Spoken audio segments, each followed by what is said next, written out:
akhirnya terbuka ke publik. Ressa memutuskan bicara dan mengungkap fakta yang selama ini jadi perbincangan. Di tengah sorotan yang makin tajam, Ressa mengakui dirinya pernah menikah dan sudah memiliki anak. Pengakuan ini sekaligus mematahkan berbagai spekulasi yang beredar luas. Ressa menyebut pernikahan tersebut terjadi saat usianya masih muda. Dari pernikahan itu, lahir seorang anak yang hingga kini tetap menjadi tanggung jawabnya. Melalui kuasa hukumnya, ditegaskan bahwa fakta ini bukan pengakuan mendadak dan tidak pernah dimaksudkan untuk ditutupi. Ressa memilih jujur agar publik tidak lagi menilai berdasarkan asumsi. Pengakuan ini pun langsung memicu reaksi beragam. Namun Ressa menegaskan, langkah ini diambil demi keterbukaan dan kejelasan di tengah polemik yang sedang ia hadapi. Klarifikasi, sedikit. Saya sedikit klarifikasi apakah benar. Begini, soalnya dan sudah punya anak. Iya, gitu. antar istrinya sudah. Begini ya. Sebetulnya soal pernikahan apa enggak itu ada. Coba tunjukkan Ini saya tidak menambahkan dan saya tidak mengurangi. Yes. Nanti itu akan saya bahas tersendiri, tetapi jangan sampai isu ini ditarik kepada isu lain yang saya mohon maaf ya kepada kawan-kawan pers juga sekalian, jangan melakukan pembunuhan assassination. Nah, ini. Jadi yang bersangkutan sendiri itu tidak mau melibatkan diri sebetulnya kepada Ressa itu untuk menggugah dia bahwa memang Ressa pernah bernikah memang iya. Ya, boleh kesini Bang.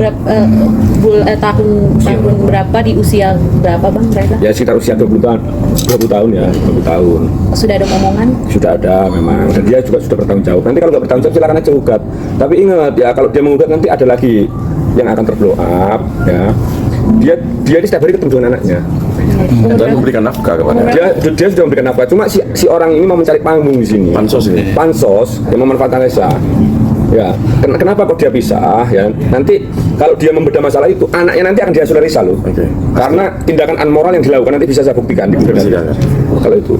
Nah, kalau si Ressa, insya Allah sudah saya didik dengan benar ya, termasuk dengan papai dan mamai, dia bertanggung jawab. Nah, kalau soal itu nanti ya kita buktikan di lain hari lah ya, karena ini kan harus konsultasi di sini. Ini kan saya kan membicarakan masalah rasa sakit hati saya lewat mekanisme pengakuan yang dilakukan oleh Dinada yang pertama. Terus yang kedua juga ada klarifikasi dari Riko adiknya. Nah, Riko itu kan bilang begini kan, bahwa jangan melibatkan ibu saya. Yang pertama, terus yang kedua, ibu saya itu juga sudah mengajari anak-anaknya itu memang untuk mulai bekerja, apalagi sejak SMP. Ya. Berarti eksploitasi anak lah itu. Dia melakukan secara eksplisit di situ. Terus yang ketiga, ya, ibu saya itu sudah, Ressa itu di Banyuwangi tidak tinggal seperti itu. Ressa itu tinggal ya di pavilion yang ada ruang tamunya, yang ada televisinya, yang ada kulkasnya, lengkap semuanya. Ini teman-teman, nanti saya bagikan semuanya videonya. Saya bagikan. Jadi kalau saya ngomong gudang, ini gudang. Nanti netizen yang menilai, ini tidak saya tambahi, tidak saya kurangi. Yang ada cuma tempat tidur ya, nggak ada televisi, nggak ada kulkasnya. Itu makanya Riko kalau mau macam-macam, kamu sudah keluar aja nanti saya. Nanti kita buktikan bahasa tubuh ini nggak bisa dibohongi. Ya toh, itu makanya kalau mau berbohong itu jangan begitulah. Kalau sudah memang mbakmu itu memang salah, katakan salah lah gitu.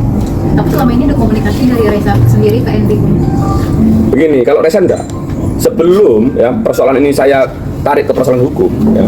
Salah satu dasar untuk men-trigger saya untuk mengajukan gugatan itu salah satunya ya statementnya Riko. Jadi mama itu sudah pernah telepon, ini kan sudah saya nyatakan di podcastnya Badensu ya.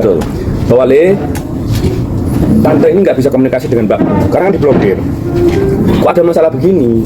Nanti kalau kamu nggak diselesaikan ini nanti viral. Jawabannya Riko apa? Viralkan saja tante. Wong itu bukan pejabat kok. Jadi Riko ini, sini bang, sini bang, maju sama saya bang. Ini pesan saya dengan Riko ya. Dan begitu nanti kamu kalau tak sikat menyebar kabar bohong, nanti ini anak ini sudah ditindas. Jadi sekarang saya utarakan, anak ini mulai kecil ini ya. You bukan primus inter pares ya. Yang menghendaki apa? Yang menghendaki bahwa ada moral superiority, artinya kamu menganggap moralmu lebih tinggi dari siapapun. Enggak. Anak ini main video game saya bilang ya. Di rumahnya almarhum Emilia Contessa dengan anaknya Kaisar yang sama-sama duduk di tempat tidur ya. Disuruh turun ke bawah. Kaisar, kamu jangan duduk di situ, duduk di bawah. Sedangkan abangnya anaknya Kaisar suruh duduk di atas. Itu. Nah, lanjut. Kalau Enrico sendiri nanti abang akan melakukan tindakan yang ini atau somasi atau lebih lanjutnya seperti apa? Saya tidak ingin lebar kemana-mana. Tapi kalau Riko tetap saja ngeyel di situ, ya saya hantam nanti sampean. Sudah saya hantam itu Pak, sama tes saya. Saya nggak mau melebar kemana-mana, saya nggak mau menyakiti orang lain, saya nggak mau memfitnah orang lain. Bang Riko, sampean minggir, jangan minggir. Jangan